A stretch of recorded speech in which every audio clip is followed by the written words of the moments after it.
こんにちは。行政書士社会保険労務士の小園です。中小企業経営のちょっといい話ということで動画をお送りをしております。今回はトピックスとして雇用保険料率について解説をしていきたいと思います。新型コロナウイルス感染症流行時にはですね、雇用保険財政の悪化を受けまして、雇用保険料率2段階での引き上げというのもありました。その後、2025年、令和7年におきましては雇用財政が回復をしたということで雇用保険料率の引き下げというのがありましたが、2026年、令和8年度においても2年連続で雇用保険料率の引き下げが発表されました。その内容について解説をしていきたいと思います。今回の概要ですけれど、雇用保険料率につきましては雇用保険の内容になりますので、まずは雇用保険制度について確認をして、この雇用保険制度、どのくらいの事業所、そしてどのくらいの人が加入をしているのかについて見ていきたいと思います。そして今回発表になりました、令和8年、2026年における雇用保険料率の引き下げの状況について、令和7年、2025年と比べてどのように変わるのかについて解説をしていきたいと思います。また、雇用保険につきましては、今後法改正によってですね、適用拡大が待っています。今後の法改正として雇用保険の適用拡大の概要を見ていった上で、最後に注意点とまとめという形になります。まずは雇用保険制度の適用要件ですね、見ていきたいと思います。雇用保険につきましては、日本における社会保険の一つということになっておりまして、全部で日本における社会保険、広い意味で年金保険、医療保険、介護保険、雇用保険、労災保険、この5つが広い意味での社会保険と呼ばれています。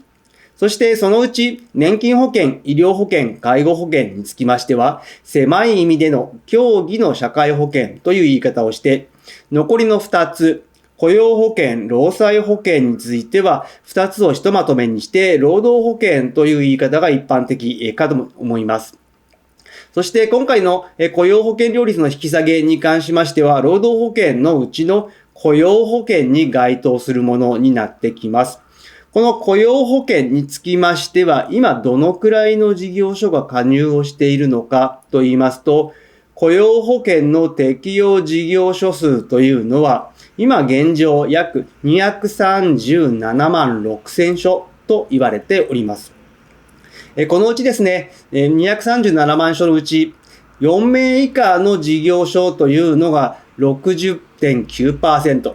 5名から29人以下というのが 29.8% ということで、全体の雇用保険の適用事業所のうち 90% が30人未満の事業所であるという状況になっております。そしてこれらで働く労働者の方、雇用保険に加入をしますけれど、今全体で4500万人が雇用保険に加入をしているということになっております。今現状ですね、全体の就業者数というのは6780万人ほどということになりますので、割合でいくと約 66% の方が雇用保険に加入をしているということになります。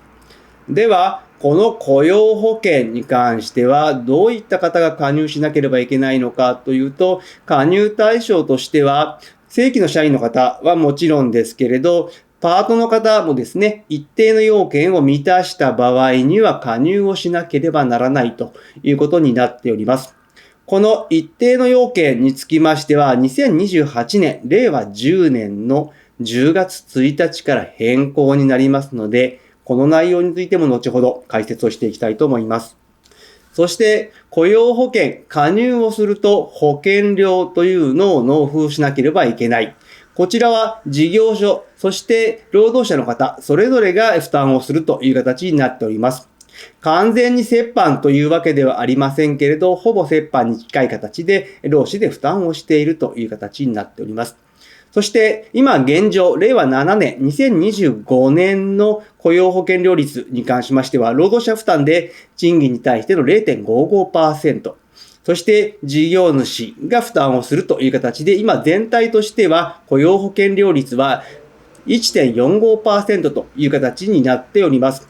こちらがですね、一般の事業に関して言いますと、2026年、令和8年から引き下げという形になっておりまして、今現状 1.45% ですけれど、こちらが 1.35% という形になって、0.1 ポイント引き下げという形になります。こちらは全体の雇用保険料率の引き下げになりますので、ここは労使での折半という形になっておりますので、労働者負担における雇用保険料率というのは今現状 0.55% 引き下げになって、今後ですね、0.5% という形になります。同じくですね、事業者の部分に関しても、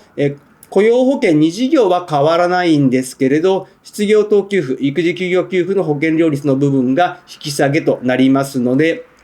事業主分の該当部分に関しては 0.5% になるという形になっております。今回の引き下げの理由ですけれど、やはりですね、失業率というのが下がる結果、失業給付というのが減ってきているという状況があります。バブル崩壊後の失業率、だいたい 5% 程度でしたけれど、今現状は 2.5% 程度で推移をしているという状況になっております。従いまして、ここの部分を受けまして、今回雇用保険料率の引き下げという形になっております。ただ一方でですね、育児休業給付の方はですね、新たな制度が設けられたりという状況になって、給付額というのは増えてきているという状況なので、雇用保険料率の育児休業給付の部分に関しては据え置きという形になっております。この事業主と労働者で折半をする雇用保険料部分、労働者に関しては 0.5% となっておりますが、今回の引き下げによってどのくらい手取りが増えるのかと言いますと、月のお給料20万円の方でいきますと、約100円程度ですね、保険料負担が減るという形になっております。このような形でですね、少し皆さんの手取りが増えてくるという状況ではありますが、今後、雇用保険の法改正ということで、2028年、令和10年10月の1日からではありますけれど、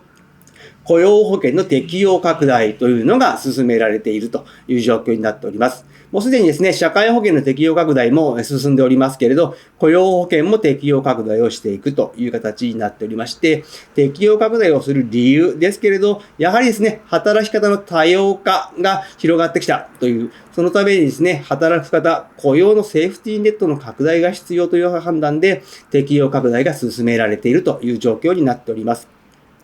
この雇用保険、加入をしなければいけない被保険者、労働者の方につきましては、基本的には31日以上引き続き雇用されることが見込まれる人であること。そしてですね、1週間の所定労働時間が20時間以上であること。この要件を満たした場合に雇用保険の被保険者として手続きをしなければならないという状況になっております。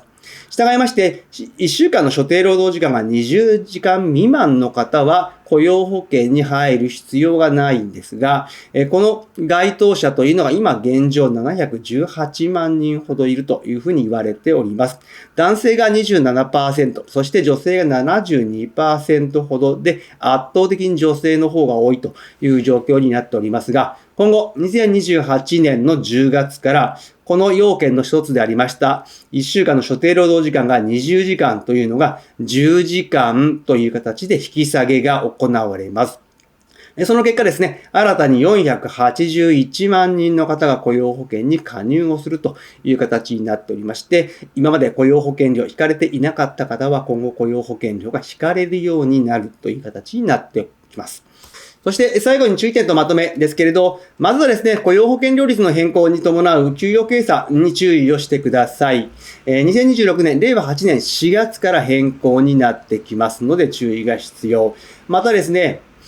労働保険の概算確定申告の際に使用する雇用保険料率というのが2種類になってきますので注意が必要。また、雇用保険の適用拡大を受けまして、メリットとしてはですね、失業時の保障が充実をする。また、育児休業給付を受け入れられるようになるといったメリット。またですね、教育訓練給付金の利用ができるといった、労働者側のメリットがあります。また、事業者側としてもですね、助成金対象労働者というのが増えることになりますので、今後ですね、助成金の積極的な活用も検討してもらえればと思います。助成金、今現状、活用している企業は6割と言われておりますが、助成金というのは知っている会社さんは非常に多く、使っていない会社でも9割以上の方が機会があれば使ってみたいというような回答をしている状況になりますので、自社、助成金の使い方わからないという場合はですね、自社でどのような助成金が使えるのか、どうやって使っていったらいいのかというのをですね、ご相談いただければと思います。今後ですね、人材確保、育成というのが最重要課題となってきております。雇用保険加入のメリットというのも上手に活用してほしいと思います。今日の内容が明日からの経営にちょっとだけ役に立つことを願っております。ご視聴ありがとうございました。それではまた次回。